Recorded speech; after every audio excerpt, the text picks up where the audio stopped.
የኢትዮጵያን ብሔራዊ ጥቅም እስከ ህንድ ውቅያኖስ የሚደርስ መሆኑንና አየር ኃይሉም ይህንን ለማስጠበቅ አቅሙን እየገነባ እንደሚገኝ ተገለጸ። ዝርዝር መረጃውን እናካፍላችኋል። በፊንቴክ ኢንቨስትመንት የማጭበርበር ወንጀል የተጠረጠሩ አርቲስቶች የዋስትና መብታቸው ተነስቶ ጉዳያቸውን በእስር ላይ ሆነው እንዲከታተሉ አቃቢ ህግ አቅርቦት የነበረው አቤቱታ ውድቅ እንዲደረግና በከባድ ማስጠንቀቂያ እንዲታለፉ ትላንትና ብይን ሰጠ።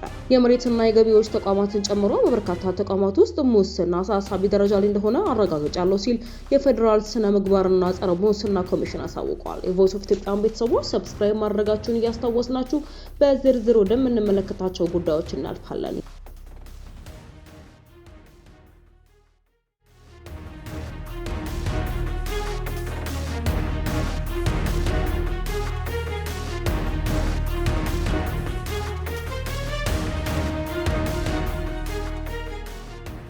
የመሬትና የገቢዎች ተቋማትን ጨምሮ በበርካታ ተቋማት ውስጥ ሙስና አሳሳቢ ደረጃ ላይ እንደሆነ አረጋግጫለሁ ሲል የፌዴራል ስነ ምግባርና ጸረ ሙስና ኮሚሽን አሳውቋል።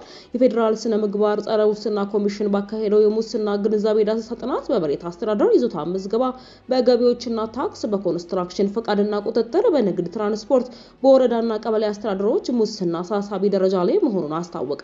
ኮሚሽኑ ለዳሰሳ ጥናት በተወሰደ ናሙና ከ60 በላይ የሚሆኑ ኢትዮጵያውያን ሙስና በማህበራዊ በኢኮኖሚያዊና ፖለቲካዊ ተግባራት ከፍተኛ እንቅፋትና ችግር የፈጠረ አሳሳቢ ችግር መሆኑን እንደነገሩት ገልጿል። በአቋራጭ በበልጸግ ፍላጎት የስነ ምግባር ጉድለት ውስብስብና ግልጽ ያልሆኑ የአገልግሎት አሰጣጥ ሂደቶችና የህግ ማስከበር ድክመቶች ለሙስና መስፋፋት ዋነኛውንና ቀዳሚውን ደረጃ እንደሚይዙ የኮሚሽኑ ጥናት ሪፖርት ያመለክታል። በጥናቱ ጉቦ ለመስጠት የሚገደዱ ሰዎች ለድርጊታቸው የሚያቀርቡት አንዱ ምክንያት አገልግሎቱን ለማግኘት ሌላ አማራጭ በማጣታቸው እንደሆነም ተገልጿል። ግለሰቦች በጉቦ የሚፈልጉት አገልግሎት እንዲፈጸምላቸውና የሚጠበቅባቸውን ባለማድረጋቸው ሊደርስባቸው የሚችለውን እንግልት ለማስቀረት እንዲሁም ጉዳያቸው በፍጥነት እንዲፈጸምላቸው መሆኑን ጥናቱ ያመለክታል። የሙስና ድርጊትን ለመጠቆም የሚፈልጉ ግለሰቦች ሊደርስባቸው የሚችል የበቀል እርምጃና የማስፈራራት ስጋት በመኖሩ አስተማማኝ የጠቋሚዎች ጥበቃ ስርዓት ማነስ እንዲሁም የጥቆማ አሰጣጥ ሂደቱ ረዥምና ውስብስብ መሆን ህብረተሰቡ ሙስና ለመጠቆም ስጋት እንዳለበት በጥናቱ ተገልጿል። ከጥናቱ ተሳታፊዎች 75% የሚሆኑት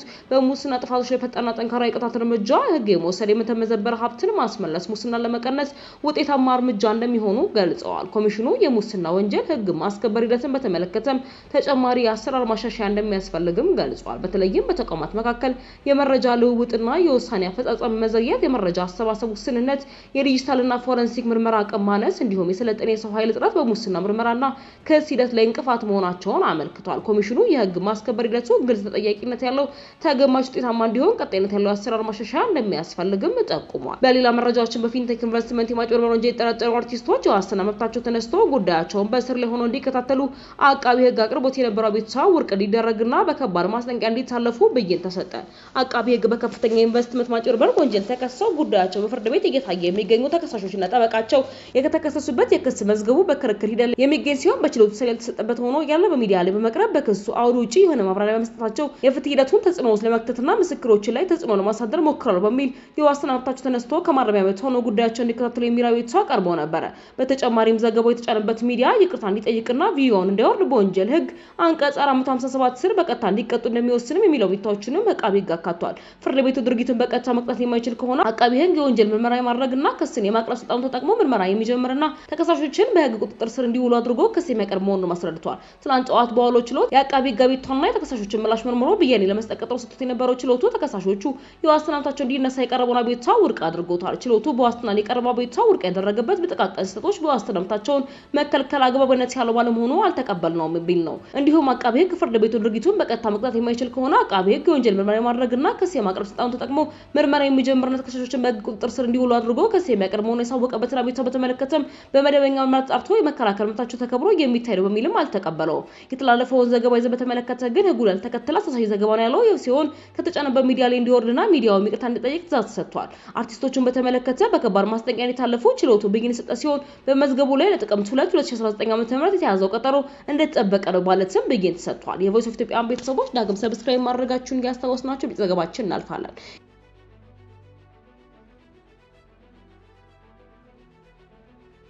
የኢትዮጵያ ብሔራዊ ጥቅም እስከ ህንድ ውቅያኖስ የሚደርስ መሆኑንና አየር ኃይሉም ይህንን ለማስጠበቅ አቅሙን እየገነባ እንደሚገኝ ተገለጸ። የኢትዮጵያ ብሔራዊ ጥቅም በታላቁ ህዳሴ ግድብ ላይ ብቻ የሚገደብ ሳይሆን እጅግ ሰፊና እስከ ህንድ ውቅያኖስ የሚደርስ መሆኑን የኢትዮጵያ አየር ኃይል አስታወቀ። የአየር ኃይል ምክትል አዛዥ ብርጋዴር ጀነራል መሰረት ጌታቸው እንዳሉት ተቋሙ ይህንን ሀገራዊ ቀጠናዊ ጥቅም ለማስጠበቅ የሚመጥን ጠንካራ አቅም ለመገንባት ሌት ተቀን በትጋት ላይ እየሰራ ይገኛል ብሏል። የኢትዮጵያ አየር ኃይል ምክትል አዛዥ ብርጋዴር ጀነራል መሰረት ጌታቸው ከኢዜአ ጋር ባደረጉ ቃለ ምልልስ እንደገለጹት የኢትዮጵያ ብሔራዊ ጥቅም እጅግ በጣም ሰፊ እስከ ህንድ ውቅያኖስ የሚዘልቅ ነው። አየር ኃይሉም ለዚህ ሀገራዊና ቀጠናዊ ጥቅም የሚመጥን የላቀ የመከላከል አቅም ለመገንባት ሌት ተቀን እየሰራ ይገኛል። ምክትል አዛዡ ማክለውም ባለጋራ ኃይሎቹ የቱንም ያህል ፍራቻና ዛቻ ቢኖራቸውም የአየር ኃይሉ መከላከል አቅም በየቀኑ እየጨመረ መምጣቱን በሚገባ ስለሚረዱት ጥቃት ለመሰንዘር መቆጠባቸውን ገልጸዋል። በሌላ በኩል የአየር ኃይሉ ከአፍሪካ ሀገራት ጋር ሲነጻጸር አሁን ያለበት ደረጃ እጅግ ከፍተኛ መሆኑን የጠቀሙት ብርጋዴር ጀነራል መሰረት በተለይም በቴክኖሎጂ በእውቀትና ራስን ችለው በመስራት በኩል ኢትዮጵያ ከፍተኛውን ድርሻ እንደምትይዝም አስረድተዋል። እንደ ምክትል አዛዡ ገለጻ ከበርካታ የአፍሪካ ሀገራት ተቋሙን ለመጎብኘት የሚመጡ